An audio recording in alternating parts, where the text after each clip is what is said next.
Hello and a very warm welcome to the WPP Retail and Covid-19 Diginar, a very special global broadcast in association with the World Retail Congress.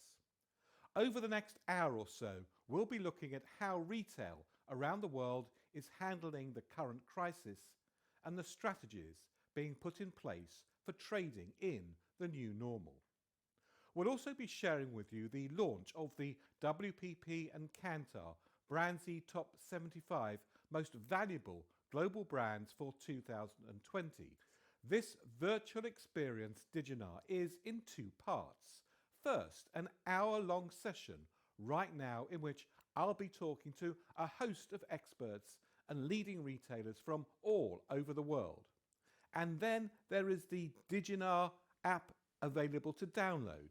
When you download the app on your tablet or mobile, you'll be able to rejoin this virtual experience. Journey from room to room, watch the full-length interviews, read the articles and thought leadership pieces, and explore the top 75 data and analysis at your leisure. Also, strategies will change. Revised policies and measures will be adopted by retailers, and new articles and thought pieces will be written in the weeks and the months ahead.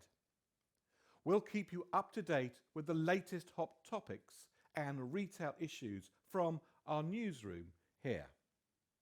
But firstly though, I'd like to express my deepest sympathies to those people hardest hit by the coronavirus outbreak. And I know that in the retail business, many people whose health have not been affected are feeling the pain in other ways. This is without doubt the biggest challenge the sector has ever faced. But the way the retail business has responded to such a vast global emergency should be the source of tremendous pride.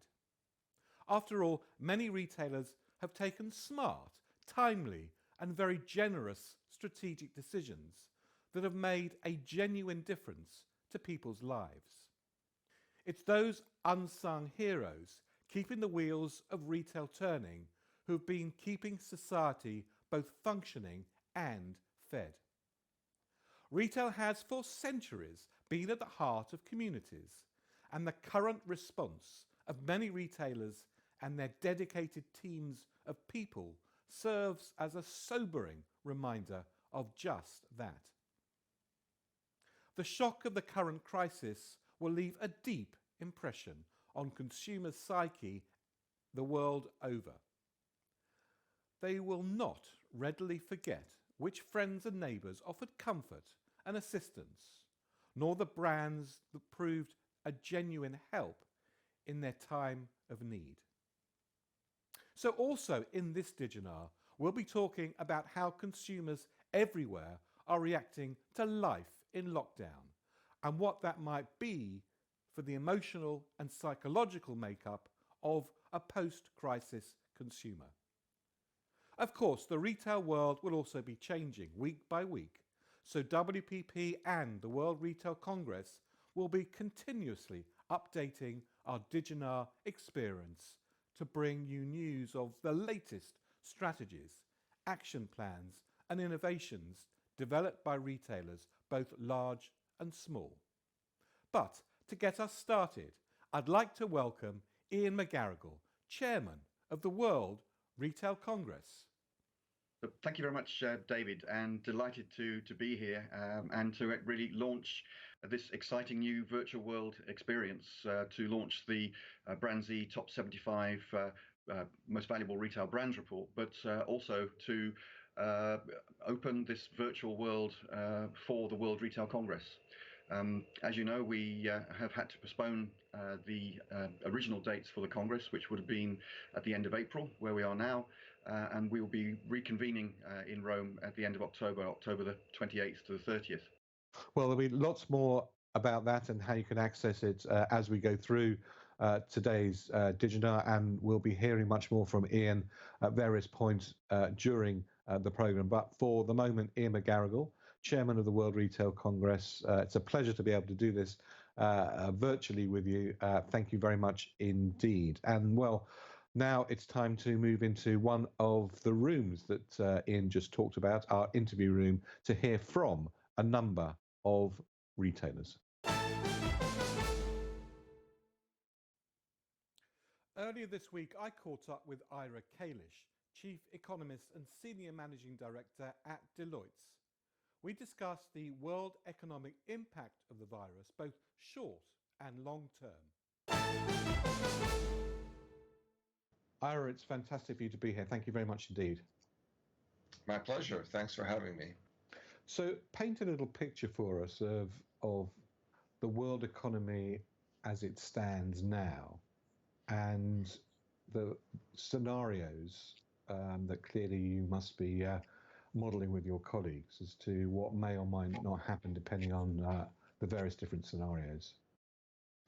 Well, right now the global economy is in a catastrophic decline, which interestingly was intentional.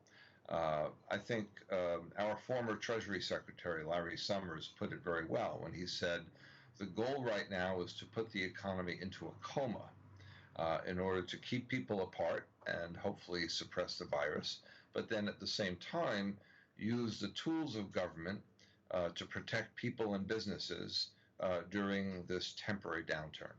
And that's what we've been doing. Now, Ira, when doctors put people into an induced coma, Yes. that is something that in a sense is a positive thing, or it has a good outcome at the end. Is an induced economy going into trauma something that could have a positive outcome at the end? Yes, and there is evidence for that from two places. One, when we look at what happened in China, which had a big outbreak in January and February. In February, the government put the economy basically into a very substantial lockdown, especially in Hubei province, which is where most of the cases were. There, it was a very draconian lockdown involving not allowing people to leave their homes except for 3 days a week when they could go to the grocery store. And this evidently was successful because although it involved a very sharp drop in economic activity, it did lead to a flattening of the curve and a drop in the number of infections and deaths to a relatively trivial level. And so by March, China was able to start reopening their economy. We also know from the experience of the so-called Spanish influenza from 100 years ago, which, by the way, did not begin in Spain. It began here in the United States. But in any event, during that period, here in the U.S., different local governments had different policies. And recently, economists at the Federal Reserve did a study of what happened in different cities in the U.S. 100 years ago. And what they found was that those that had substantial and prolonged lockdowns were successful at suppressing the virus, but more than that, those locations had a quicker and more robust economic recovery afterwards than those that didn't have a substantial lockdown. Well, Ira, Chief Economist and Senior Managing Director from Deloitte, it's been a pleasure. Thank you very much indeed for joining us. Thank you, David. Well, I'm delighted to be joined by Ian Martin, who is a cognitive behavioural psychotherapist and coach. Ian, thanks very much indeed for joining us. Hello, David. Thank you.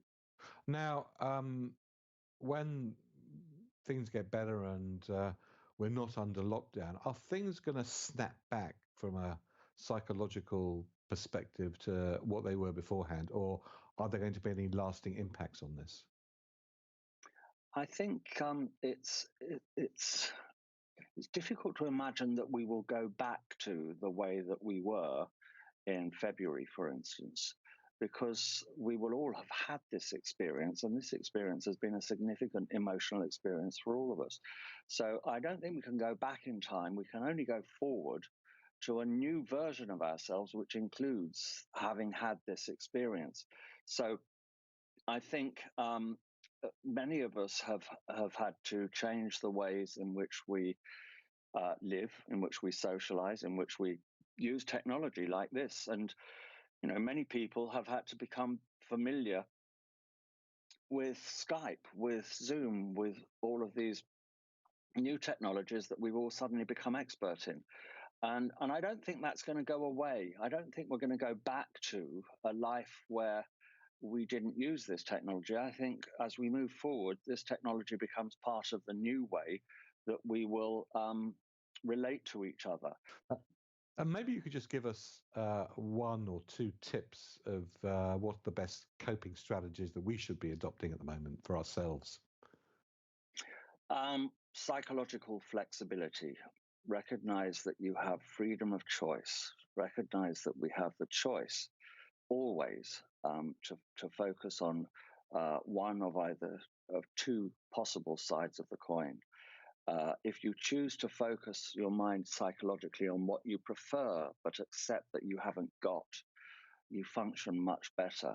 We struggle when we make irrational demands on ourselves, on others, and on life in general. And I think at the moment, the escalation from a healthy preferential thinking style into a rigid, dogmatic, demanding cognitive style is one of the things that's causing unnecessary anxiety and depression. Well, Ian Martin, thanks very much for the advice, and thank you very much indeed for joining with us. Thank you, David. Well, I'm very glad to be joined by Juan Miguel, who is the Executive Chairman and CEO of Spanish international fashion group Tendam. A very, very warm welcome, and thank you very much indeed for joining. Thank you. Thank you very much, David. A pleasure. How are you communicating with your customers at the moment? You've got a mix of businesses. Some of them are very much physical, some are exclusively digital, some are a mix between the two. So what strategies are you deploying across your businesses to make sure that you're keeping in contact with consumers and communicating with them? I don't know if it's a strategy or not. I think the only way to manage those times is showing empathy and honesty. So I think this is not the time for marketing to sell. I think this is not the time to try to, sell one piece of clothing more by pushing a bit more discount or less. No, I think today is the time to show empathy with people, to be close to them, and trying to be relevant and be close to mitigate sentiments of sadness, of being alone that they could have. So I think it's a different time for marketing. It will be one day that marketing will be again to sell. Today, basically, it's to be close to the people and help them to pass this transit, which is tough. We are lucky somehow because we are doing business with loyalty clubs. It's around 25 million people that it's associated to our different loyalty clubs, and this means that we have a close relationship. And well, obviously, we are trying to offer them different things, from cooking lessons to many other things, and especially not trying to be pushy in our communication. I think people need to have friendly hands, and not being pushy and aggressive. Kwame, thank you very much indeed. It's been a delight and a pleasure to speak to you. Thank you. Well, I'm delighted to be joined by Eric Heller, who is the Chief Knowledge Officer for the Wunderman Thompson WPP ACE, the Amazon Center of Excellence. A very warm welcome. Thank you. What does that mean now, Eric, for the journey to whatever this new normal is going to be? Well, I think there's a few things. One, I think we are seeing brands that are telling us they believe this is a time of lasting share shift. So there's some great data that's out of Kantar, out of Asia. And what it told us was that at a time where stock became low, consumers were more willing to brand shift because they just wanted more toilet paper. They just need, I'm going to take the one pair toothpaste, toilet paper, dog food I can get. Well, there are brands that are recognizing and saying, wait a minute, I've got inventory. It's worth investing in getting the inventory in the channels where consumers are buying now. I have a better chance than I ever had of getting them to try my product. And we were getting call after call from brands that said, look, our competitor's out of stock. How do we get more product in right now and take advantage of that? So I think one thing that I would tell you is more than ever, and you and I have both been saying this for years because we saw it in Asia, bringing supply chain into your marketing team is critical. Not having that dotted line, but having someone that's helping you make sure that you've got product in stock and doing it on a regular basis as part of the way you go to market is as critical now as ever. And now what we're seeing now is now understanding how to get that product in stock and findable is more important now than ever as well, because now we're at a time where more consumers are going online and we don't yet know how much of that will stick. But certainly we will be at a higher percentage of e-commerce penetration than we ever were before. And I think brands that are better positioned to move dollars and inventory to that channel are in a better position to be in the right place when that share shift comes and then stays. Eric Heller, Chief Knowledge Officer of Wunderman Thompson WPP ACE Center of Excellence. It's always a pleasure to talk to you, and it has been today. Thank you very much indeed. Thank you, David. Well, thank you very much indeed, Jane, for joining us. You're the Chief Growth Officer for Kantar in the UK. Now, one of the things that struck me is that all the various different trends that we have been talking about for some time, and Kantar as well, a lot of those, in a sense, have been accelerated at a dramatic rate by the past events. Of course, one of those in particular is the whole issue of how much physical real estate do you need versus how much online presence do you have. To me, one of the really intriguing things is that this has shown that actually we do need physical retailers. Actually, we simply could not cope without the physical, certainly in the grocery business at the moment. In your discussions with brands and with retailers, what is your feeling about the issue of a acceleration of the decline in physical space, or indeed the opposite, a realization that physical is needed? It's a really good question, because in the UK we talk a lot about the death of the high street. I'm sure this is true in other markets as well. And what we have seen in terms of our own purchase data from our World Panel data set is that people are shopping, and they're shopping more in physical stores, partly because of this challenge of being able to be online and to make an order for somebody to deliver something, and they're shopping more locally. Which is something we'd seen sort of drift away, but it's come back. So this is one of the really interesting behaviours that we will be keeping a really close eye on to see, does that stick? So data from China suggests that now that their lockdown has been released, they are still shopping locally. People feel more comfortable in those smaller local spaces. And we would expect something similar in other markets as well, as this sort of lockdown and restrictions are lessened and taken away, that we would expect people to still remain more comfortable in a local environment. So I do think it's a really interesting time for physical stores, and also for local high streets and local community stores, because I think we will naturally move more towards those. Jane, Chief Growth Officer of Kantar in the UK, thank you very much indeed for joining us. Thank you, David. I'm delighted. Well, Thomas, thanks very much indeed for joining us from Shanghai. Many people have talked about the resurgence in spending. Some define it as revenge spending. What are you seeing in China in the early stages of consumers wanting to re-engage and buy things again?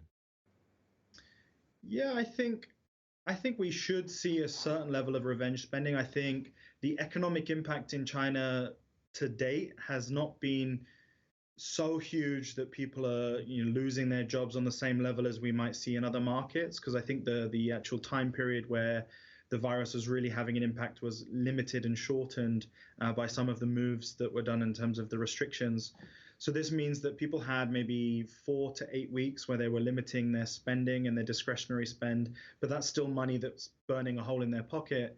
And now I think the ability to go back out and spend that money again is there in certain categories. So for example, I think I heard this past week that one Hermes store had done $127 million in a day, which shows that people were delaying that luxury spend and going back to that. I think the bigger question is going to be around categories like travel, like tourism. How long can people hold out, and save that money to spend on the travel when they can't travel? So I think some categories will be much more affected, whereas I think in the short term, you should see categories like food and beverage, alcohol coming back into their own again. So for example, this Friday I was at quite a nice, I would say, quite an expensive Chinese restaurant, and it was full of people out enjoying, spending, having a good time. So that was a positive sign for kind of the future of the market and making sure that the economy stays afloat. Thomas from Kantar, thank you very much indeed for joining us. Thanks very much. When we do get back to normal, retailers are going to have to fight hard to win back their customers and draw them into their stores. How a store looks and feels will be critical. Indeed, new design thinking will be channeled into how we shop safely in the new normal, and even the curation of contactless stores. Every year, the World Retail Congress runs the Store Award for Outstanding Store Design. So let's join Ian and one of this year's judges and a fellow WPP colleague of mine, Tim Greenhill, chairman of Fitch, and also Tim Kobe, the designer of the Apple Store.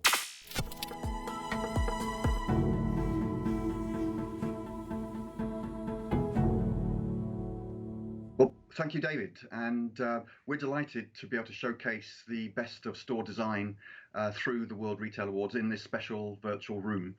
And the World Retail Awards have always formed a key part of the World Retail Congress. They actually launched alongside the Congress in 2007.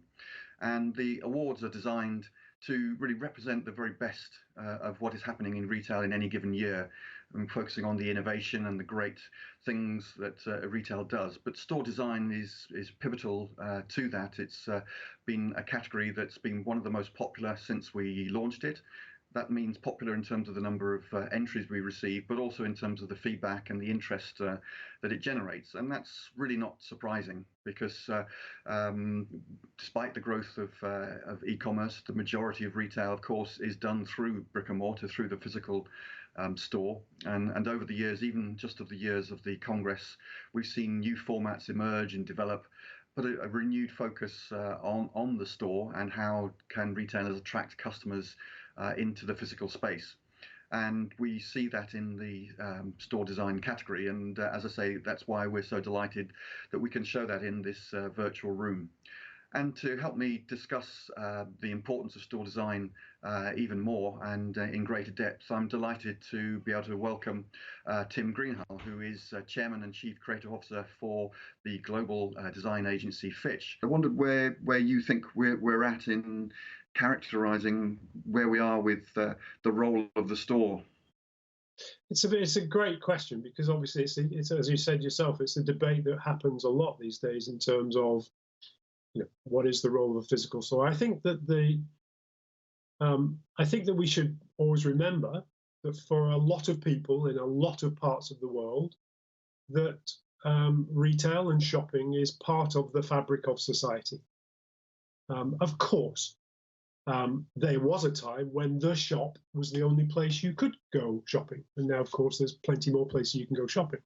I can shop from the smart device in my pocket. We all know that. But I do think that there is something, as I said, about it being a firm part of society, the fabric of society. I also think that shopping, for a lot of people, there's a physicality to it.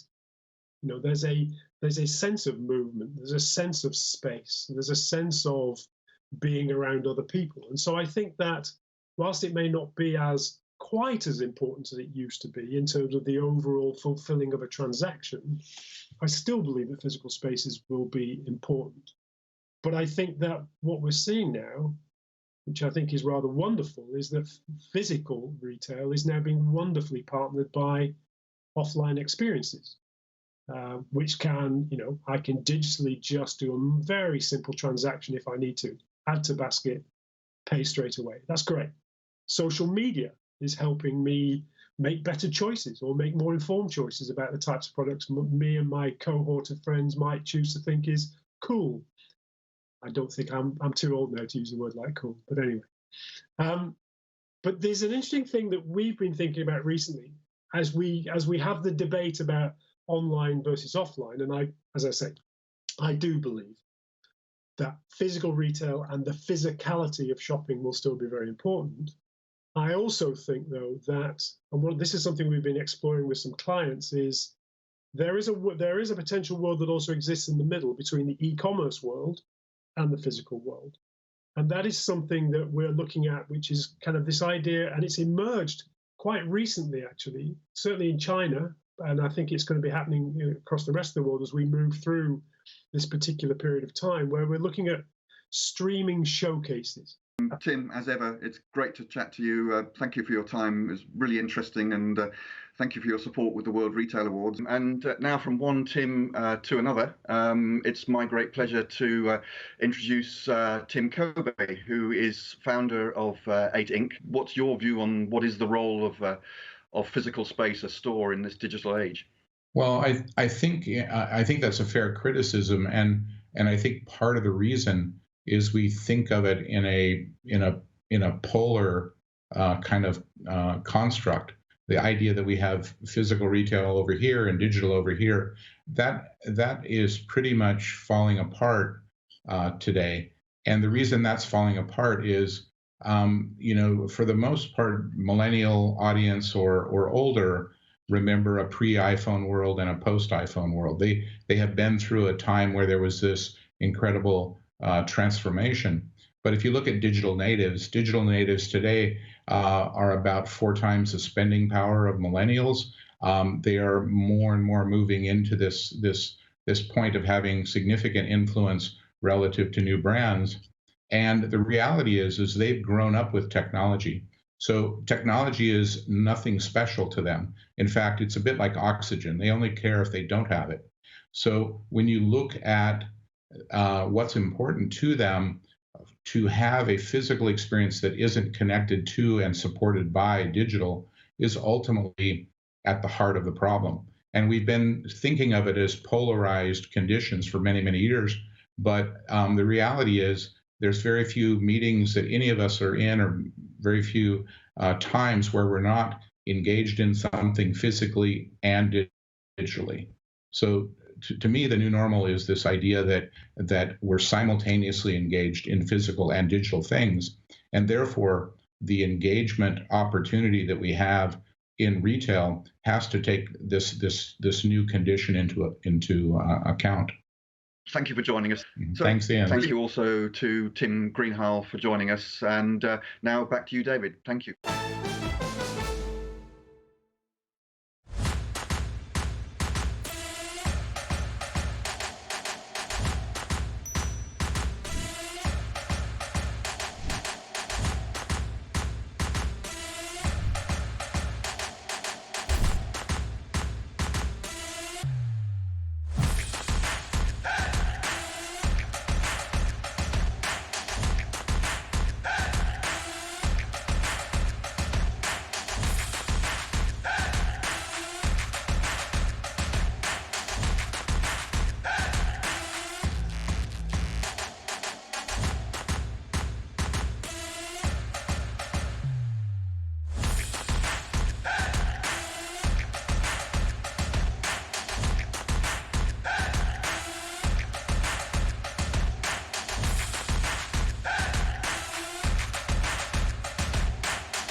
As you've just seen, over the years, I've had the privilege of interviewing many influential and respected figures in the industry.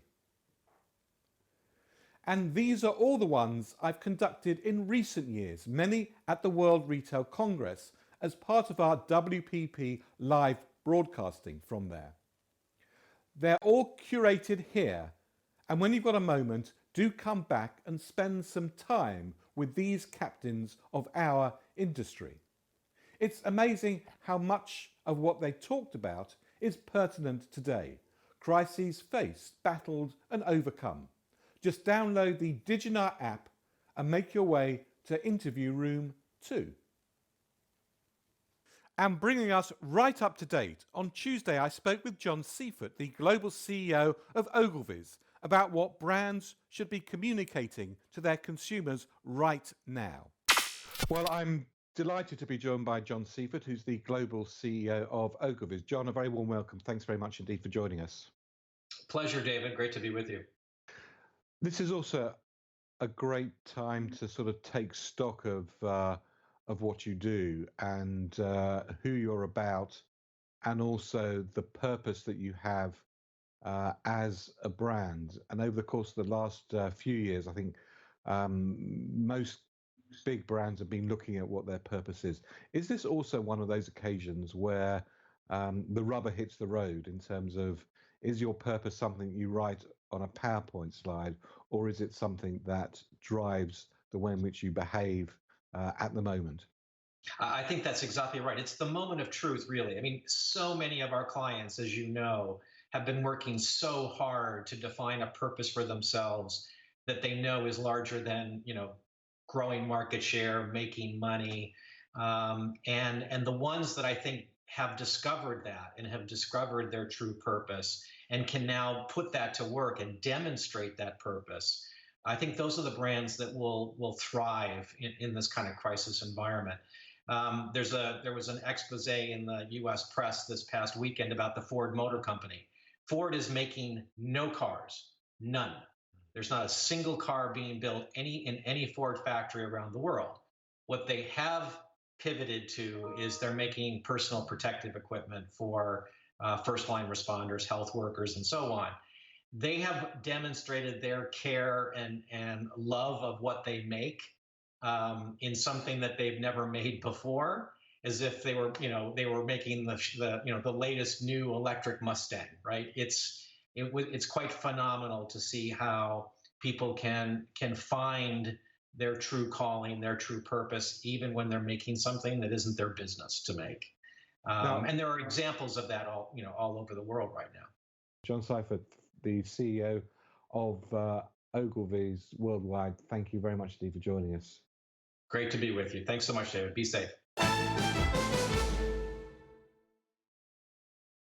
Well, Katie, a very warm welcome. Thank you very much indeed for joining us from New York.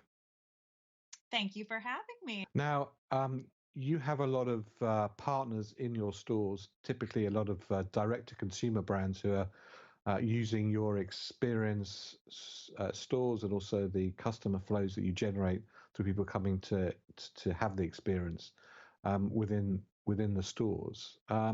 What's it been like for them and for you to think about a world for the next few weeks at least, where the physical stores won't be open?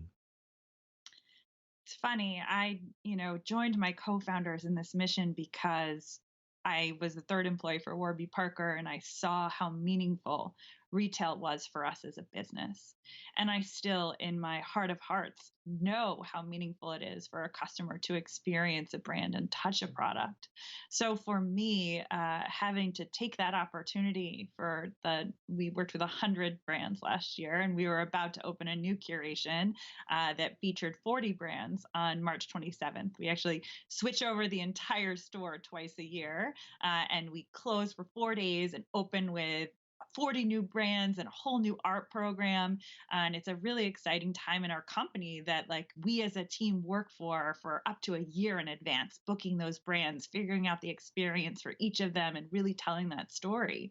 So March 27th was kind of that next switch. And we had these 40 incredible brands and this whole art program that we were launching. And I think there was this moment of feeling like, even though it was out of our hands, we were taking away this ability for these brands to meet our customers and to meet them in the best way possible.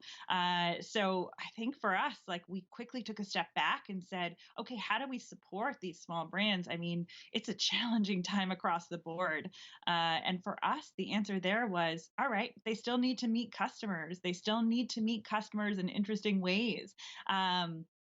And within 3 weeks, we actually were able to launch live shoppable videos where we have different tastemakers from around the world actually curate 9 different brands and a couple of artists as well. And we have the proceeds of everybody joining, $1 for everybody joining, going to a charity for each of these curations. And I think we stayed true to that mission of connecting customers and brands and supporting that community. We also very quickly launched a survey out to all of our brands being like, how can we help you during this time? We all have this extra time that we didn't think we were going to have. What can we do? And we actually put together panels similar to what you guys are doing of experts. And we did these, and we're doing these incredible digital roundtables. Katie, thank you very much indeed for joining us. Thank you, David. Always a pleasure. Well, Laura Ezekiel, thank you very much indeed for joining us, Chief Growth Officer of WPP. Now, one of the things that we're seeing right across the world is an increased focus on things that are being done digitally as opposed to things that are being done virtually. I think one of the things that's going to be true in terms of investment, both from companies and brands and marketeers, is a faster acceleration of digital transformation strategies. What advice can you give to brands and organizations about what makes a successful digital transformation approach? So just I'll answer that, but stepping back slightly, I think it's interesting seeing how some of the companies are having to react at the moment. And I think it's clear, I won't name people, but I think it's clear who was readier or not in terms Indeed. of their digital transformation. There were some horror stories, there are some great stories, but what I think that this period has, you're absolutely right. I mean, they need to think about it, but not just big enterprise. I mean, if you think about some of the things that have happened over the last 6-7 weeks, it's become harder for smaller retailers to go direct to consumer at times because companies, just for example, Amazon have, in my view, quite rightly prioritized essential deliveries and pushed everything else out by 2 or 3 weeks. Now, that can have a huge impact on a small or medium-sized enterprise. So that alone puts pressure on those types of companies to go direct. Now, some of those smaller companies were ready. I mean, on a personal level, I've discovered probably 3 or 4 new retailers that I have started using, I've never used before, and I am sure I will continue to use. Now, in terms of getting ready for digital transformation, in a way, what this phase has done is it's sent such a shockwave through the culture of an organization that when we come out of it, I think the whole organization will understand the need. If they didn't already. And digital transformation is sometimes difficult to define. Business transformation can be difficult to define, but it's part strategy, part technology, and a huge part culture, in my opinion, and in my experience. You've got to bring the whole organization with you. And final point I'll make is you really have to bed in this notion that a great digital experience can help the brand. Brand is experience, experience is the brand. So I think my advice, if we're over the shock, put pen to paper, start getting ready for it now, come together as an organization. And this is probably a great moment to have clarity actually on what your organization really needs in terms of digital transformation. Well, Laurent, thank you very much indeed for joining us virtually. Look forward to seeing you as soon as possible and as quickly physically as well. But for the moment, Laurent Ezekiel, the Chief Growth Officer and Chief Market Officer of WPP, thank you very much indeed. Thanks for having me, David. It's been a pleasure. Thanks very much. I've had many more conversations over the past few days with industry experts and WPP experts. Here are some highlights from what they've said. The fuller versions are available to you via the website, but more about that a little later on. Perhaps you could give us an overview of the current situation in Italy.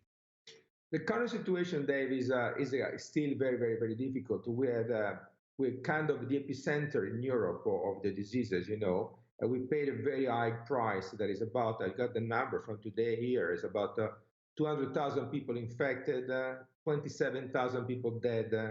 Wow. We got 66,000 people that is recovering. We have more than 100,000 people somewhere in the house that are still positive and not aware about it. We have a huge amount of people that is in quarantine, as you can imagine, and mainly 60 million people stuck in a shelter at home for the last 6 weeks. And the Prime Minister just the other night told everybody that it would be no open the gate on June the 4th, as we thought, but with 3-step, the 4th for utilities and crucial business, then the 18th, and then the 1st of June. That, of course, will have a major negative impact on everybody's business and social life. And from an Australia and New Zealand point of view, I think things are going relatively well with COVID-19. We're seeing an infection rate, growth rate of less than 1%. So relatively, things are not too bad. In March, we just had the results through from March in Australia, and retail sales results, it was a historic rise in sales, but a lot of that can be put down to what they're calling a toilet paper bump. Same as the rest of the world, we saw a rise in the sale of staples through that period, and certainly the pundits are saying that we're going to see an equivalent dip in April. I think in South Africa, much on the go. We're sitting on day 26 of our lockdown at the moment right now. There's been, I think a great response from the general public in South Africa. I think South Africa was one of the first countries to impose quite a strict and severe lockdown quite early in the process, which helped us go a long way to flattening the curve in South Africa. And I think at the same time, buying the government and society as a whole some time to prepare for hopefully not a large spike, but certainly a spike in cases as they come up. And I think there's been a generally fantastic response across South Africa. And yes, it's affected obviously every business and every possible walk and way of life you can imagine in the country. But I think as South Africans have always been used to change, and quite radical change in many instances. And maybe that training in our history as a DNA, as a country, has put us in good stead for this. So we've all responded accordingly, and we've shifted very quickly, and we're all on standby to react to whatever may come. I'm here in São Paulo, and the situation is we are in the middle of the crisis of the country. The crisis, the lockdown started in the middle of March. We're expecting a reaction by the end of June, beginning of July, and we as a consequence, we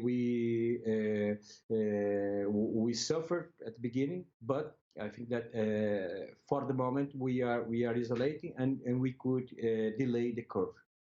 So our timetable is a little bit different from the rest of the world. We're obviously first into this COVID-19 situation, and we're the first coming out of it. And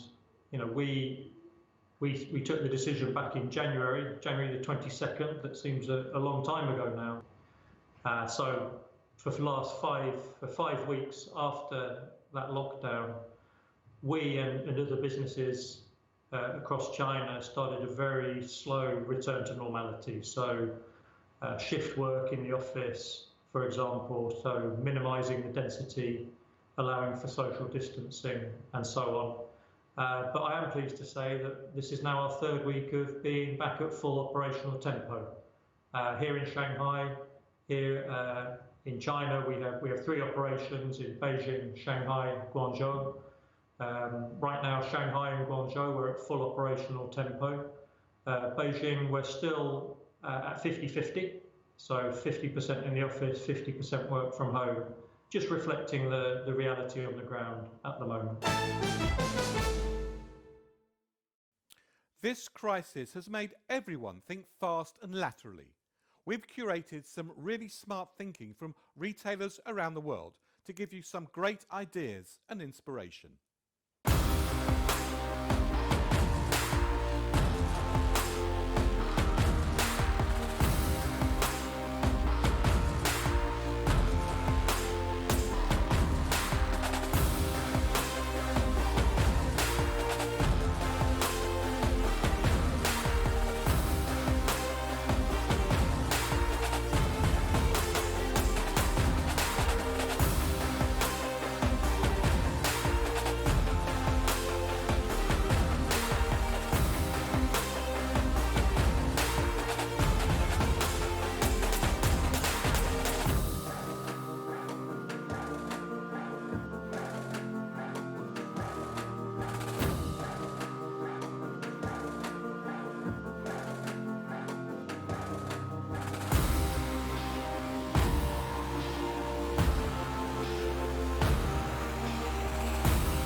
The theme of last year's World Retail Congress was high velocity retail. This year's theme is relevance in retail. I don't think you could find 2 more appropriate topics. Ella Kidron is the Senior Manager of International Corporate Affairs at China's JD.com. I talked to her about the almost overnight responses and actions JD.com have taken in response to the virus. Well, joining me live from Beijing is Ella from JD.com. Ella, thank you very much indeed for joining us. Thank you so much for having me, David. Can you talk a little bit about what you observed from consumers' purchasing patterns? What's changed at the beginning of the crisis, and what now do you see some of the longer-term trends in terms of consumption patterns changing? Consumer habits have really changed as the virus has developed here. Early on, we saw, of course, things like food. Fresh food alone in February was up 260%. At the same time, because people were staying home, we saw a lot of demand for kitchen and baking ware, as well as home fitness equipment. And as schools kind of confirmed that they were going to be closed for a while, a rise on things like STEAM toys, so anything kind of with a more educational bent, definitely kind of rose. And then as people started going back to work in their place of work after periods of working from home or having extended holiday, we saw demand for products that really kind of prepare people to go back to work.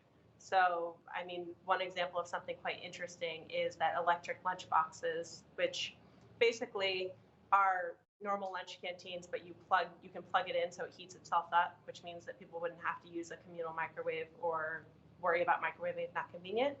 That in a particular period in February spiked 500%. So products that are helping people in a sense take back as much control as they possibly can of their environment. Yes, definitely. I think you saw a lot of products that kind of would give people peace of mind that they were doing everything they could to protect themselves during this period, whether that was the lunchbox or gloves or even, ponchos and things like that, that really just give people peace of mind that they're somewhat untouchable. Thank you so much. Really, really appreciate it. So at last year's World Retail Congress, our theme was built around high velocity retail, which was describing the pace of change that's impacting on retail, but more importantly, how retail should react to that and focus on the new business models that are going to allow retailers to win. And we worked with OC&C that did a major study on this using BrandZ data as well to really understand the retailers that were really focused around the things that matter in their business. And we've moved that on for 2020's theme around relevancy and the relevance agenda, as we're calling it, because it's quite clear that the retailers that are winning, they talk the language of understanding what makes them relevant to their customers and what their customers want from them. And I think what's really interesting over the last few weeks and months with the global crisis, that clearly the retailers that are performing well and that consumers are supporting are those that understand what those customers want and what makes them relevant. So let's hear from some leading retailers on what they believe high velocity retail, but more importantly, what relevancy means to be a retailer. A phrase I used to use was that in the days when I joined retail, the customer was regarded as king, and the customer is no longer regarded as king. I say today the customer is master of the universe. You have got to provide them with what they want at every single moment of the day or night through every channel that they choose to shop with us. And if you haven't got that, you're a loser. And if you have got it or you anticipate those needs, you're a winner. But the excitement factor and the excitement quotient for those of us who've got the energy and like change is fantastic. But you can still be successful if you offer the customer value for money. Price times quality. When I joined Ocado, and I'm very proud to be chairman, and I've been there nearly 9 years, this business was written off before it even started because it wasn't relevant. What people failed to recognize was it wasn't what was relevant then, it is what is going to be relevant for the future. You need to be a soothsayer. You need to be a man who can look, or a woman who can look into the future. And Tim Steiner and the team there said, today's bricks and mortar retailing environment and today's bricks and mortar retailing structure is not going to survive into the 21st century in a profitable way. You've got to be aware of your customers, you've got to be tireless and challenging yourself the whole time. Ultimately, you can't be a retailer if you're not relevant. It's a question of how that relevance is very much about the consumer today. So it's just been completely consumer focused. Not knowing how you're going to trade next month or the month after. And it's not about being negative or positive. It's about the sort of roller coaster at the moment. The toughest it's been in a long while. It's time now for the launch of the BrandZ Top 75 Most Valuable Global Retail Brands. The rankings and valuations have been compiled with the very latest data, including market cap data from last week. So let's see which brands have made it into this year's BrandZ Top 75 Most Valuable Global Retail Brands for 2020.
So I'm now joined by Elizabeth Chang, who is the Global Valuation Director of BrandZ for Kantar.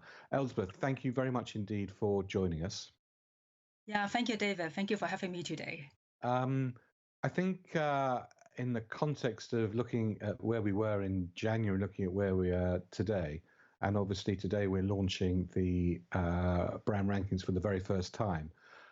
When you look at them as a seasoned brand valuations expert, what are the most interesting insights from the 2017 retail results? Yeah, so overall, our retail brands, top 75, they are still increasing in total brand value. So in aggregate, they have increased by 12% this year. But if we look into the details, the increase has been driven by a handful of brands which have been doing very well to help us navigate the age of lockdown in this pandemic. So for example, we see if we look at the top riser table, take a look. The top riser table, number one is Lululemon, followed by the brands like Amazon, Walmart, Costco, JD, and Alibaba from China, which is very interesting. What do they share in common is these brands. So for example, Alibaba or Amazon or JD, they are helping us deliver all the goods that we need, and they're very strong on the virtual platform, all online players. Walmart, Costco, and we have been seeing a lot of pictures of people queuing out in social distancing as well, outside of the supermarket to get the essential goods that they need. And they are still opened even in lockdown. So we see that actually, and then the top riser, Lululemon. Interesting thing is they don't just sell yoga pants or yoga outfit. What they are doing now is they're actually offering a lot of online lessons, fitness programs, because now we couldn't go out. We have to stay at home for most of the time. And so they could help us get fit, stay fit in this new lockdown period. So all of these brands, the ones which are still growing at exceptional rate, they're helping us to navigate the very unusual times that we are seeing now. Elizabeth from Kantar, Global Head of Brand Valuations, thank you very much indeed. Thank you, David. Thank you very much indeed for joining us, Elizabeth. Now I'd like you all to join me in our data room for a rather special look at the latest BrandZ top 75 most valuable global retail brands. When has data looked so beautiful? Come back later, journey around this room and dig a little deeper into any of our BrandZ top 75 most valuable global retail brands. Just go to the app and look for the data room. A massive congratulations to each and every one of the brands here for making it into this year's rankings and into this room.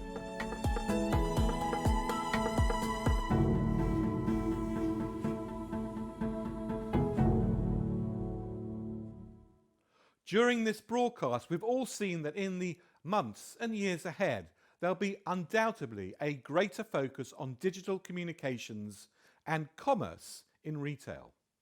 But one of the ingredients of digital, the creative element, has been under-leveraged. John Cook, Global CEO of VML Y&R, talked to me about the massive multiplier impact that creativity can bring to digital strategy and communications. John Cook from VML Y&R, thank you very much indeed for joining us. Yeah, thanks for having me. Happy to be here. I don't know if this is here, but we're together somehow, so happy to be here. We're virtually together. What's happening in order to turbocharge creativity and technology? Is it the fact that we now have technologists who really do understand the consumer, or is there another factor in play? I think there's a lot of factors at play, but I do see, and this is unrelated to COVID-19, but just in general, in these last couple years, this little mini era we're in, I see maybe as a result of a crop of technologists or technology thinkers who have a way deeper appreciation for creativity and the brand.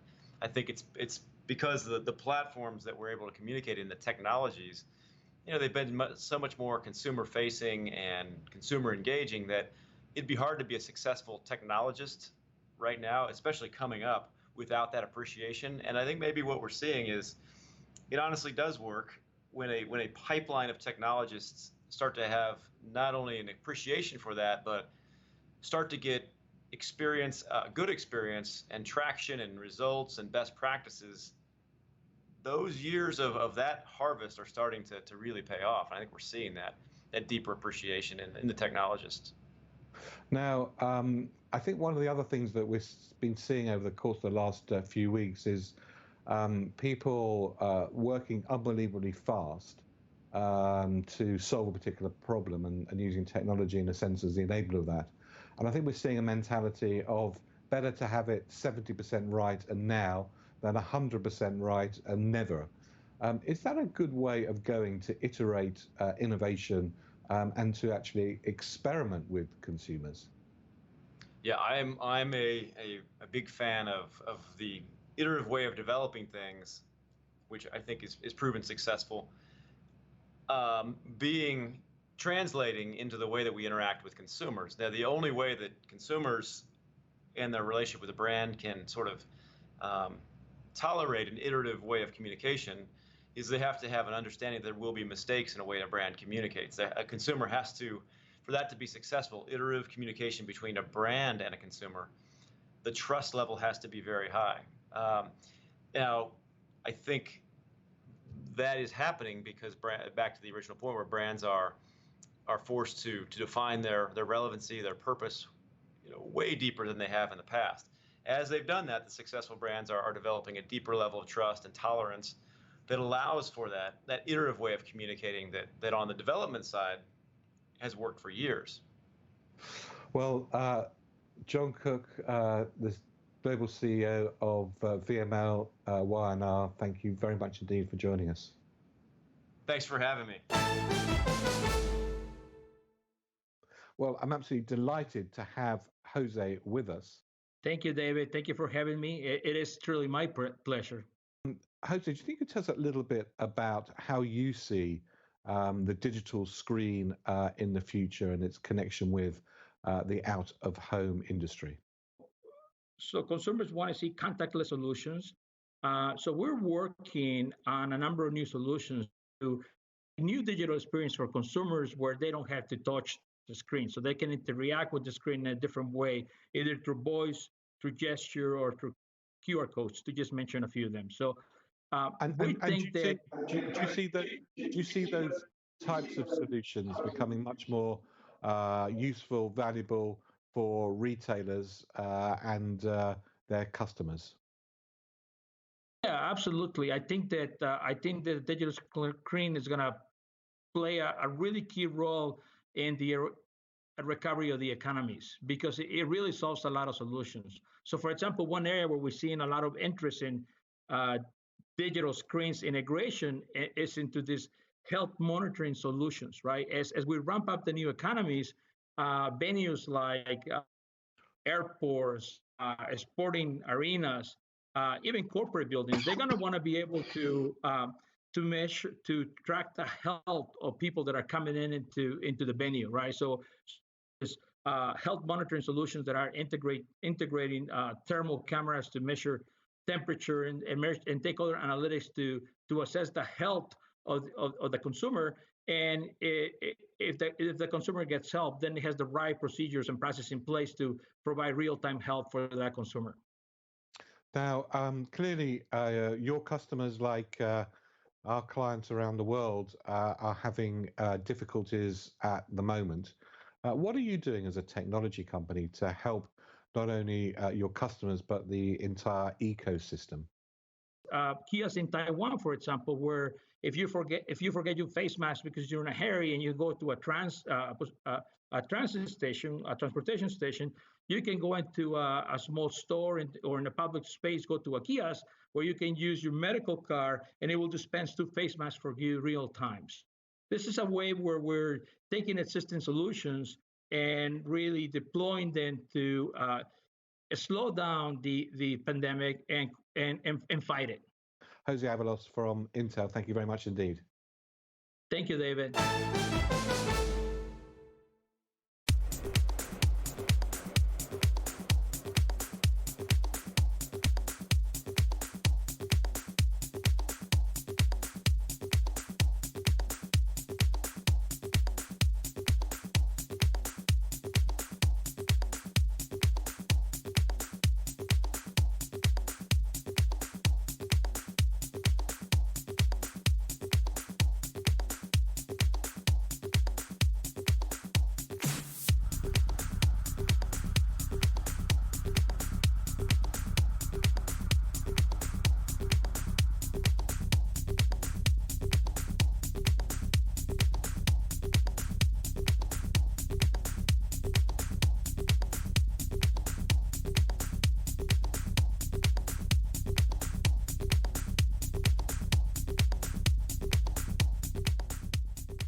Every year we publish our BrandZ Top 75 report, and this year is no different. Of course, there will be a COVID-19 impact section.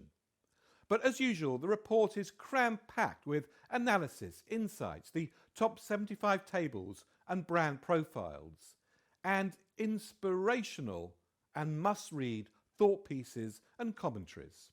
You'll find them here in our Thought Leadership Room.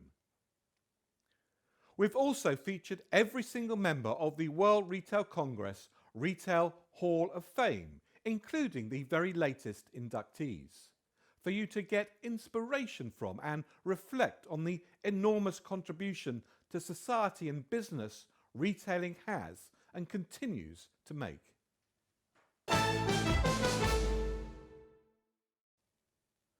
And now for something completely different.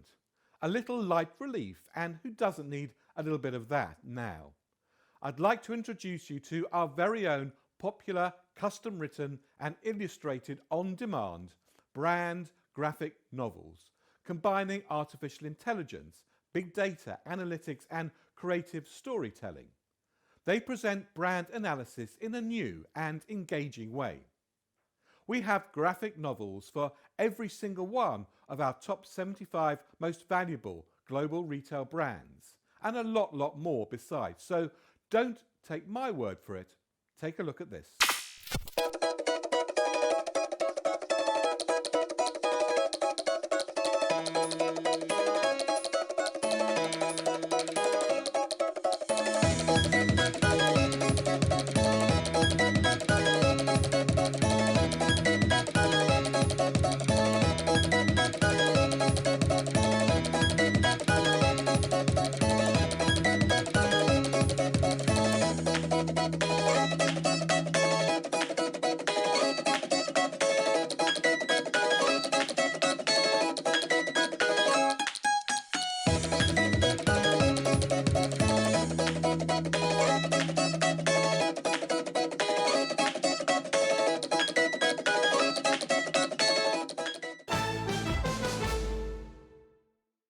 The world is in a constant state of flux right now, changing week by week, day by day, and that means the daily changes in the fast-moving world of retail.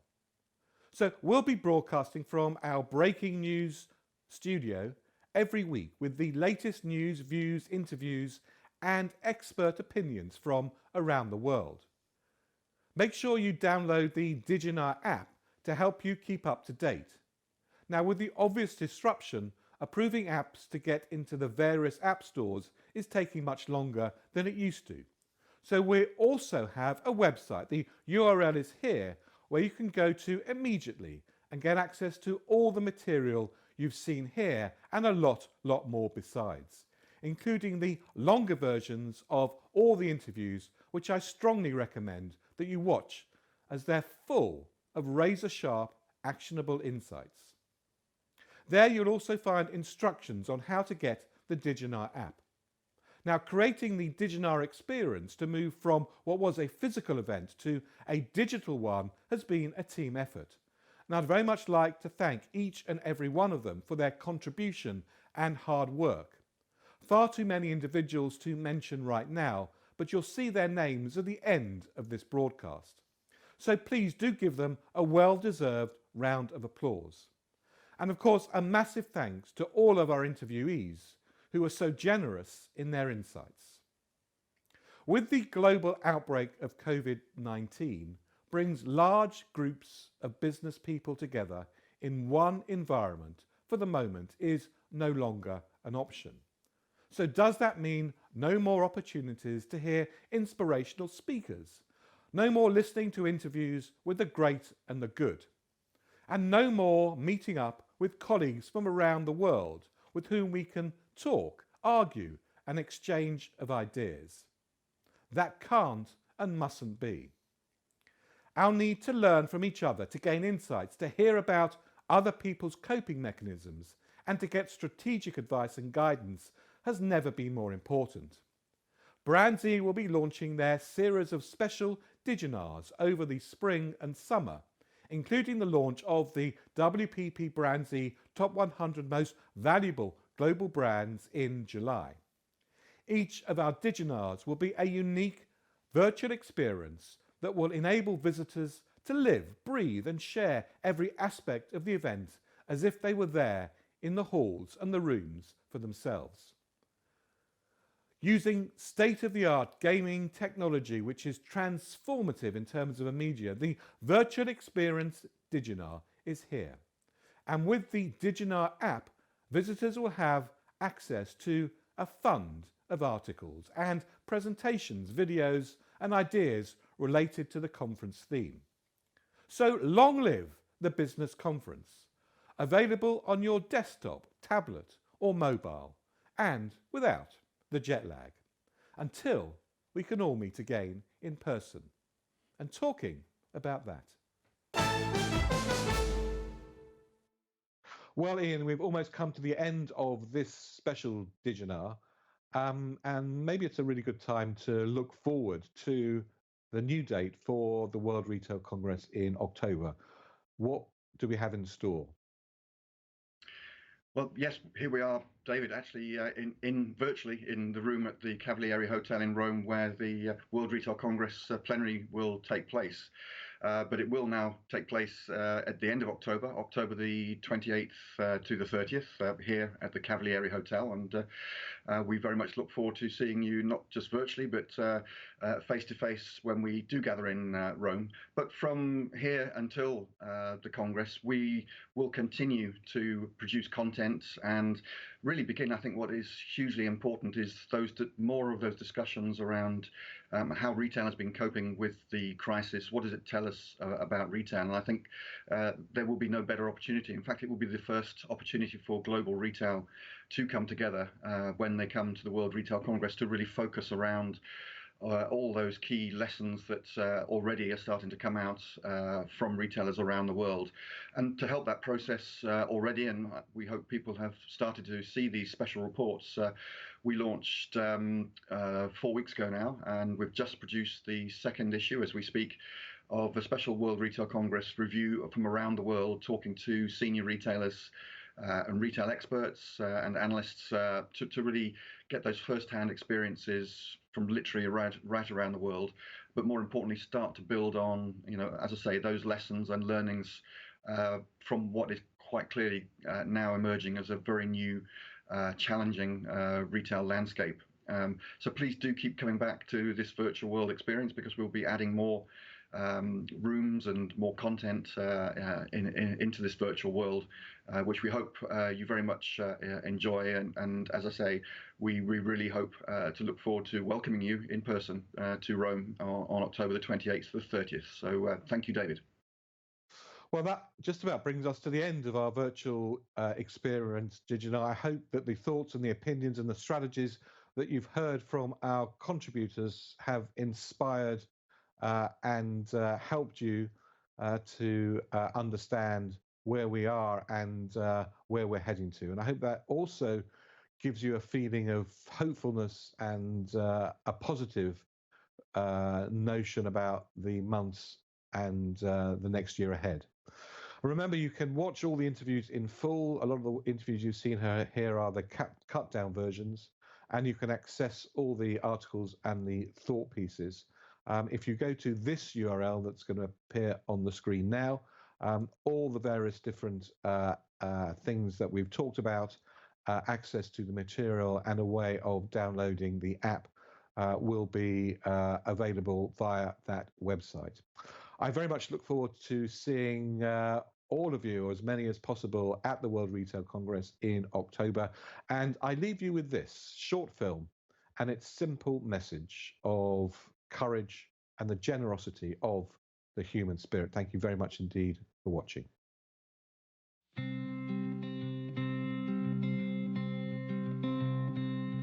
When the doctor names the pain you feel and the air around you changes, when you don't know what is coming next, you're afraid to turn the pages, when the answers don't give you relief,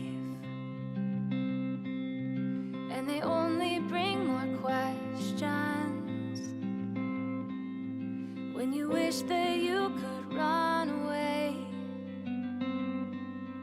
but you don't know what direction. There's no waking up from this bad dream. There's no way to stop a slow motion.